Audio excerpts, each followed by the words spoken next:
the better team. Uh,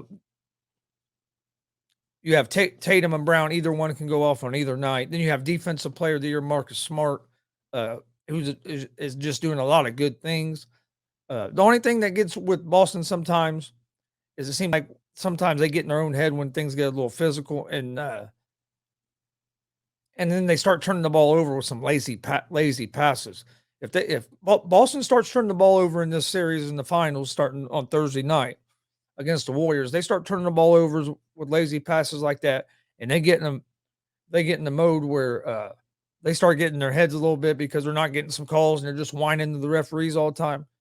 They could look up and they could be down 20 points. You can't go in these low scoring lulls against the Warriors where you don't score 3 or 4 minutes and you're turning the ball over and you're just turning around crying to the referees. They get in that mode, which they did a couple times in the Heat series, they're going to be in trouble.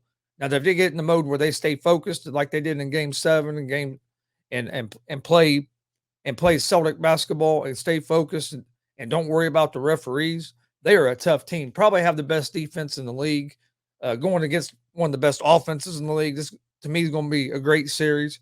I was hoping the Celtics would beat the Heat because I thought the Celtics and the Warriors would be a better series than what the Warriors and the Heat would be. I'm going with the Warriors in 6 in this series. I think that just the way the Warriors play, they don't play ISO ball, so I think that's going to help the Warriors against the Heat.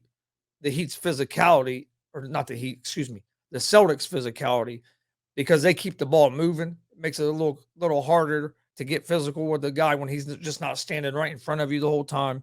I think Curry running around could really start to fatigue some of the Celtics players like Smart and maybe Tatum, whoever else they have try to follow Curry the whole time. Uh, that can wear you out. Curry does a lot off the ball. Yes, he does a lot with the ball in his hand. Dude's probably the best shooter that's ever played the game. But if you watch a Golden State Warriors game and you watch, Curry does so much off the ball by one getting space on the floor for other teammates to be able to score, and then by two, just his movement off the ball. It wears the defense out. Whoever has to chase Curry around for the whole game is wore out by the fourth quarter because the dude never stops moving. People don't give him enough credit for his conditioning level and to be able to play the game the way he plays it. Dude's just not standing around waiting on the ball. He is running off the ball, and you have to chase him. You have to be right on him because if you're not right on him and stuck against him, he's going to score on you.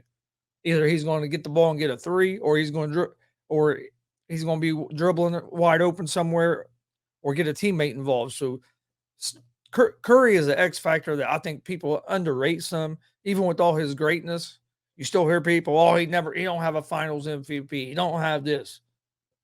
Well, okay, but he's the first unanimous league MVP, multiple rings, been in the finals 6 of the last 8 seasons, but still gets looked at as only a shooter. I think this is. I think Curry's going to have a big series. I know you're going to have Defensive Player of the Year Smart on him a lot, but I still think Curry's going to make a big difference in this series.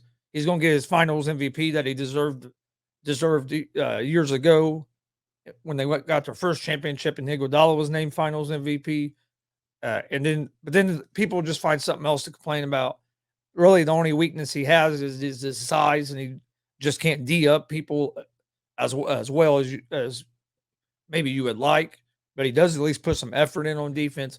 And a lot of people are overlooking. Here's something people are overlooking going into this series: Golden State's defense.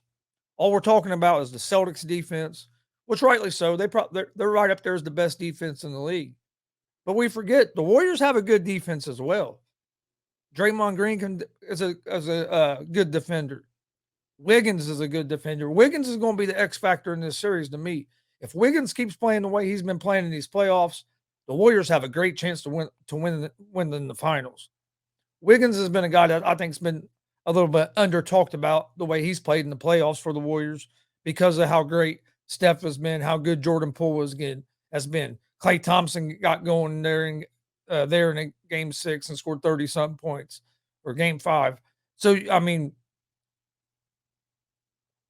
Wiggins has got overshadowed a little bit. But Andrew Wiggins has been balling here in these playoffs. and he could very well be the X factor of this game, of this series against the Celtics. And you can't forget how great he is on the defensive side of the ball. He's probably going to be on Brown and on Tatum a lot during these games.